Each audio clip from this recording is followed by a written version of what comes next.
अस्सलाम वालेकुम दोस्तों, आउं महबूब उमर जो अॼु जे हिन वीडियो में आउं तव्हांखे ॿुधाईंदुसि दोस्तों आउं वीडियो रिकॉर्डिंग कीअं कंदो आहियां, एडिटिंग कीअं कंदो आहियां, उनजो जेको वॉइस आहे उनखे कीअं एडिट कंदो आहियां वग़ैरह वग़ैरह, लवर थर्ड वग़ैरह कीअं लॻाईंदो आहियां ऐं बैकग्राउंड ख़ासि करे काफ़ी सारा दोस्त इहो पुछंदा रहंदा आहिनि त आउं वीडियो जो बैकग्राउंड जेको आहे इहो कीअं चेंज कंदो आहियां। त हिन वीडियो खे अॼु तव्हां पूरो ॾिसंदा, उमेद आहे तव्हांखे ज़रूरु पसंदि ईंदो।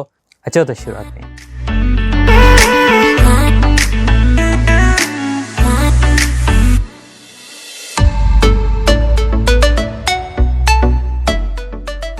तो दोस्तों उन लाइ सभ खां पहिरीं तव्हांखे घुरिजे तव्हां पंहिंजी मोबाइल खे या कैमरा खे कंहिं हिकिड़ी जॻह ते बीहारियो ऐं पंहिंजी वीडियो रिकॉर्ड कयो सही नमूने सां। जीअं मूं हीअ वीडियो रिकॉर्ड करे रखी आहे तव्हांखे ॾेखारण जे लाइ, ऐं तव्हांखे ॾेखारे थो वठां। ओके, वीडियो रिकॉर्ड करण खां पोइ तव्हां एडोब प्रीमियर प्रो खे ओपन कयो ऐं हिन में नओं प्रोजेक्ट ठाहियो ऐं उन ई वीडियो खे हिते इंपोर्ट करियो या खणी अचो। ठीकु आहे, खणी अचण खां पोइ उनखे तव्हां टाइमलाइन ते खणी अचण खां पहिरीं इनखे अस्सलाम वालेकुम दोस्तों, आउं महबूब उमर जो कीअं लॻाईंदो आहियां बैकग्राउंड ख़ासि करे काफ़ी सारा शुरूआत में किथे न किथे तव्हां ॻाल्हाइण में किथे का ग़लती कई हुजे त उनखे ट्रिम करे बक़ाया हिसो तव्हां पंहिंजी टाइमलाइन ते खणी अचो ऐं हिते तव्हां ट्रिम करे सघो था रेज़र टूल जी मदद सां। उनखां पोइ तव्हां अचो मथे जेको मेन्यू बार आहे उन मां ऑडियो ते, ऐं ऑडियो ते अचण खां पोइ हिते तव्हां ॾिसो था त वीडियो ऐं ऑडियो ॿिन्ही जा ट्रैक अलॻि अलॻि आहिनि। ऑडियो ते क्लिक करे ऐं इन खां पोइ तव्हां हिते सर्च कयो इफेक्ट्स में अची करे, या हिते इफेक्ट्स ते क्लिक करे डायरेक्ट ऑडियो जा तव्हांखे हिते अलॻि अलॻि मिली वेंदा, पर मथे बहितर रहंदो तव्हां सर्च करे वठो। ठीकु आहे, असांखे इन ऑडियो मां नॉइज़ खे रिमूव करिणो आहे त हिते तव्हां सर्च करे वठो एडप्ट, या सिर्फ़ु नॉइज़ लिखी सर्च कयो, तव्हांखे नॉइज़ रिमूव करण जा 2-3 इफेक्ट्स मिली वेंदा। ठीकु आहे, हीअ आहे जेको तव्हांखे मथां मिले पियो एडाप्टिव नॉइज़ रिड्यूशन। इन ते क्लिक करे या हिनखे ड्रैग करे पंहिंजे ऑडियो जे मथां ड्रॉप कयो ऐं ओके ते क्लिक कयो त हीअ ऑटोमेटिक तव्हांजे आवाज़ मां जेका सूसट सू जो आवाज़ु हूंदो आहे, नॉइज़ हूंदी आहे, उनखे रिमूव करे छॾींदो। ऐं उनखां पोइ हिते तव्हांखे 2 ऑप्शन मिलनि पिया, डायलॉग, मिसाल तौरु तव्हांजो डायलॉग आहे या तव्हांजो बैकग्राउंड म्यूज़िक आहे, तव्हां हुनखे डायलॉग करे छॾियो ऐं वधीक हुनजी सेटिंग खे जीअं तव्हां चाहियो कस्टमाइज़ करे सघो था, छेड़छाड़ करे सघो था, नथा करणु चाहियो छॾे ॾियो, बहितर आहे। ठीकु आहे, उनखां वधीक जेकॾहिं तव्हां हिन ऑडियो खे अञा बि वधीक शानाइतो मानाइतो छा उहो करणु चाहियो था त तव्हां हिनखे हिकु ॿियो इफेक्ट आहे जेको ज़रूरु लॻायो, जंहिंजो नालो आहे इक्वलाइज़र।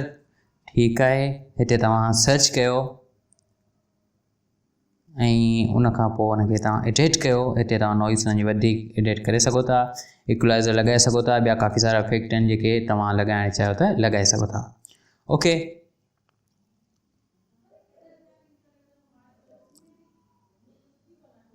ऐं उनखां पोइ हाणे असां ईंदासीं हिन जे वीडियो जे तरफ़, वीडियो खे एडिट कंदासीं। ठीकु आहे,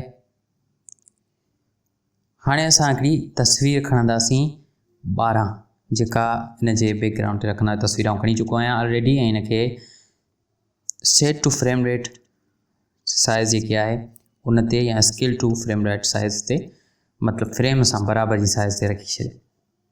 ठीकु आहे, ऐं हाणे असां पंहिंजी जेकी मथी लेयर आहे, जेकी मथी मेन वीडियो आहे, उनजे मथां हिकु इफेक्ट रखंदासीं जंहिंजो नालो आहे अल्ट्रा की या क्रोमा की बि उनखे चई सघिजे थो।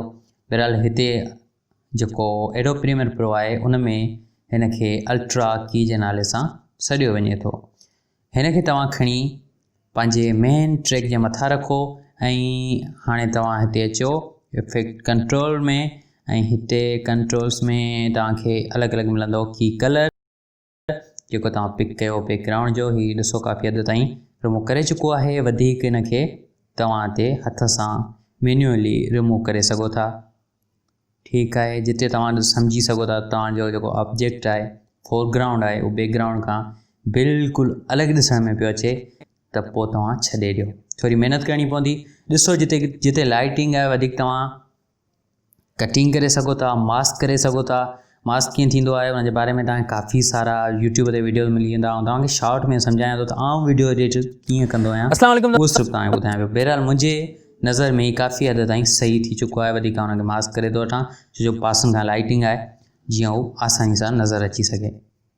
ओके, हाणे वारो अचे थो लवर थर्ड जो। लवर थर्ड आउं कीअं लॻाईंदो आहियां, तव्हां ते डबल क्लिक कयो या वरी तव्हां पंहिंजे कंप्यूटर में वञो ऐं उतां जेको लवर थर्ड जो तव्हां फोल्डर आहे जेको सेव करे रखियो आहे उहो तव्हां डायरेक्ट खणी करे हिते ड्रॉप करे छॾियो, ड्रैग करे ड्रॉप कयो, सॼो जो सॼो फोल्डर हिते ड्रॉप कंदो। तव्हां ॾिसी सघो था हे बग़ैर बैकग्राउंड वारा लवर थर्ड आहिनि जेके मूं एडोब आफ्टर इफेक्ट में ठाहिया आहिनि। काफ़ी महिनत लॻी हुई हिननि खे ठाहिण में। इन जे बारे में वीडियो तव्हांखे मिली वेंदो यूट्यूब ते, तव्हां ठाहे सघो था। ईअं लिखी सर्च कयो हाउ टू मेक लवर थर्ड, बिल्कुलु सेम टू सेम साॻियो लवर थर्ड ठाहिण जी तव्हांखे वीडियो मिली वेंदी। ओके, फेसबुक खे पंहिंजी जॻह ते रखी ऐं अहिड़ी तरह सभिनी खे तव्हां पंहिंजी जॻह ते रखी लवर थर्ड एड करे सघो था। ऐं हाणे प्ले करे ॾिसो तव्हांखे छा रिज़ल्ट मिले थी। ठीकु आहे, आख़िरी चीज़ आहे वीडियो खे सेव करणु। उन लाइ तव्हां फाइल ते क्लिक कयो ऐं एक्सपोर्ट ते क्लिक करे मीडिया ते क्लिक कयो या वरी पंहिंजे कीबोर्ड सां Ctrl+M दॿाए छॾियो, तव्हां साॻी जॻह ते पहुची वेंदो। ऐं हिते अचण खां पोइ तव्हां का बि सेटिंग छेड़छाड़ न कयो सवाइ पंहिंजो जेको रेशो आहे या तव्हां पंहिंजो फॉर्मेट आहे उहो चूंडियो। फॉर्मेट छा आहे तव्हांजो YouTube 1080p फुल HD, हिन ते क्लिक कयो ऐं उन खां पोइ तव्हां पंहिंजे नाले ते क्लिक कयो ऐं हिते पंहिंजी वीडियो खे को बि नालो ॾियो जेको तव्हां ॾियणु चाहियो। नालो ॾियण खां पोइ एक्सपोर्ट ते जस्ट क्लिक करे छॾियो, तव्हांजी वीडियो सेव थियणु शुरू थी वेंदी। ओके दोस्तों, हीअ वीडियो सेव थी चुकी आहे। दोस्तों ही हुई अॼु जी वीडियो। उम्मीद आहे तव्हां सभिनी खे ज़रूरु पसंदि आई हूंदी। वधीक अहिड़ी वीडियोज़ जे लाइ मुंहिंजे चैनल खे ज़रूरु सब्सक्राइब कयो। को बि सुवाल आहे कमेंट में लिखो। हिन वीडियो खे अञा ताईं तव्हां लाइक न कयो त लाइक करे पंहिंजनि दोस्तनि सां ज़रूरु शेयर कयो। ऐं मिलां थो तव्हां सां अॻी वीडियो में, तेसीं ताईं ॾींदा इजाज़त। अल्लाह हाफ़िज़, गुड बाय।